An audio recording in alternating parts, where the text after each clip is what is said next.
Halo, assalamualaikum warahmatullahi wabarakatuh. Perkenalkan, nama saya Angga Hadi Prawiro, mahasiswa dari Universitas Muhammadiyah Tangerang, Fakultas Ekonomi dan Bisnis, Prodi Manajemen.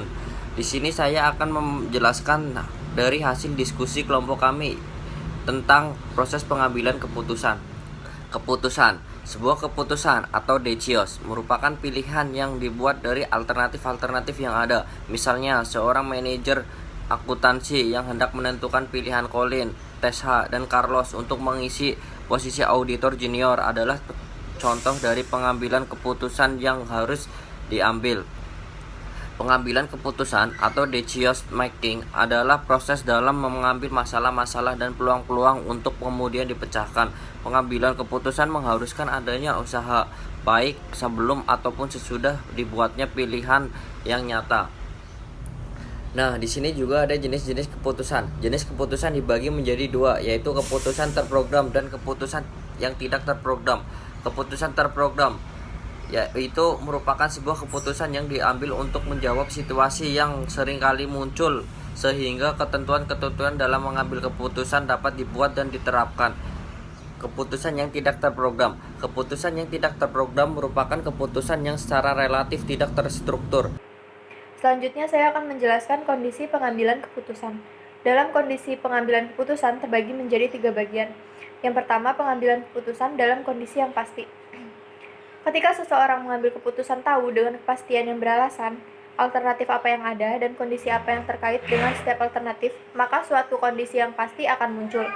Jadi tingkat kepastian adalah kondisi di mana pengambil keputusan tahu dengan kepastian yang beralasan mengenai alternatif apa yang ada dan kondisi apa yang terkait dengan setiap alternatif.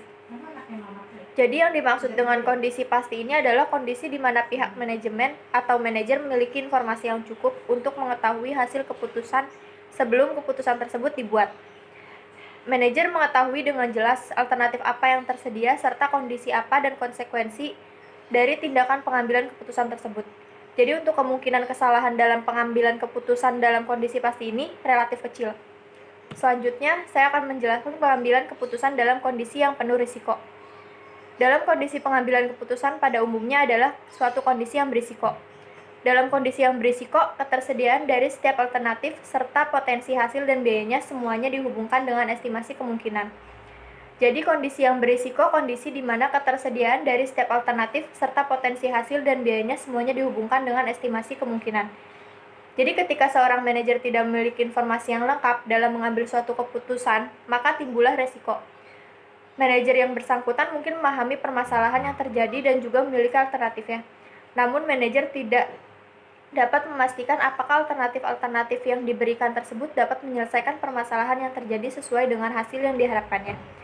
Dalam situasi risiko ini, manajer harus menentukan probabilitas yang terkait dengan setiap alternatif atas dasar informasi yang tersedia dan juga berdasarkan pengalamannya. Selanjutnya, pengambilan keputusan dalam kondisi ketidakpastian. Sebagian besar pengambilan keputusan pada organisasi kontemporer dilakukan dalam kondisi ketidakpastian. Pengambil keputusan tidak mengetahui semua alternatif, risiko yang terkait dengan setiap alternatif, atau kemungkinan konsekuensi dari setiap alternatif dan lingkungan mereka. Jadi kondisi ketidakpastian adalah suatu kondisi di mana pengambil keputusan tidak mengetahui semua alternatif yang terkait dengan setiap alternatif atau kemungkinan dan konsekuensi dari setiap alternatif. Jadi kondisi tidak pasti ini bisa saja timbul dikarenakan minimnya informasi yang diterima. Manajer yang mengambil keputusan dalam kondisi tidak pasti ini harus mengambil asumsi tersebut tentang situasi yang dihadapi untuk memberikan kerangka yang wajar untuk pengambilan keputusan. Intuisi, penilaian, dan pengalaman manajer tersebut memegang peranan yang sangat penting dalam proses pengambilan keputusan dalam kondisi yang penuh dengan ketidakpastian ini. Menjelaskan tentang langkah-langkah dalam pengambilan keputusan yang rasional. Yang pertama, mengenali dan mengidentifikasi situasi keputusan. Yang kedua, mengidentifikasi alternatif. Yang ketiga, mengevaluasi alternatif. Yang keempat, memilih alternatif terbaik. Yang kelima, menindaklanjuti dan mengevaluasi hasil. Bentuk dari pengambilan keputusan kelompok dari tim. Kelompok atau tim interaksi. Kelompok atau tim interaksi merupakan kelompok atau tim pengambilan keputusan, di mana anggotanya secara terbuka membahas, beradu pendapat, mengenai dan setuju pada alternatif terbaik. Kelompok DLP. Kelompok DLP merupakan bentuk pengambilan keputusan kelompok di mana suatu kelompok mengumpulkan input dari panel yang terdiri dari para ahli yang berkontribusi secara individual.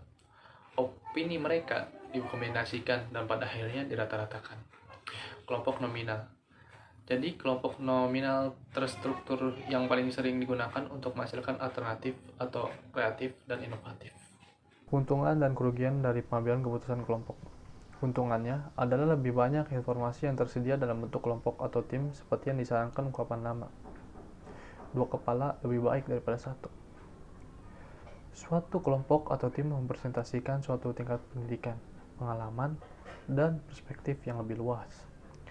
Kerugiannya dalam pengambilan keputusan kelompok itu tambahan waktu atau beban yang lebih besar yang terikat dengannya. Terkadang ada beberapa orang yang ingin mendominasi kelompok, yang mengakibatkan sebagian orang dari kelompok tersebut tidak dapat memberikan kontribusi terhadap kelompoknya. Karena keputusan yang diambil dari kelompok tersebut mungkin itu hasil dari keputusan satu orang saja. Jadi, kesimpulan dari proses pengambilan keputusan yaitu 1. Keputusan yang kita pilih menentukan sikap kita dan masa depan kita ke depan dalam menghadapi persoalan dan permasalahan yang akan kita hadapi. 2. Menghadapi keputusan yang kita ambil haruslah cepat dan tepat sehingga kita dapat menghasilkan masalah yang kita hadapi dengan cepat dan dapat mencapai tujuan-tujuan kita dengan tepat. 3. Ketika kita hendak mengambil keputusan, lakukanlah dengan langkah-langkah dan metode yang digunakan merupakan langkah akhir kita agar dapat menyelesaikan masalah dengan cepat dan tepat. Sekian dari hasil diskusi kelompok kami. Kurang lebihnya mohon maaf. Wassalamualaikum warahmatullahi wabarakatuh.